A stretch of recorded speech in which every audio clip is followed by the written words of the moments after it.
महादेवी महाशक्तिं भवानीं भववल्लभां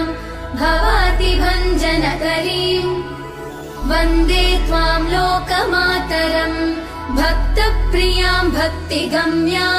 भक्तानां कीर्तिवाधिकां भवप्रियां सतीं देवीं वन्दे त्वां भक्तवत्सलाम् अन्नपूर्णां सदा पूर्णां पार्वतीं पर्वपूजितां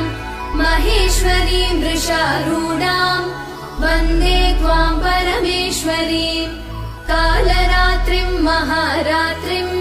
मोहरात्रिं जनेश्वरीं शिवकान्तां शम्भुशक्तिं वन्दे त्वां जननीमुमां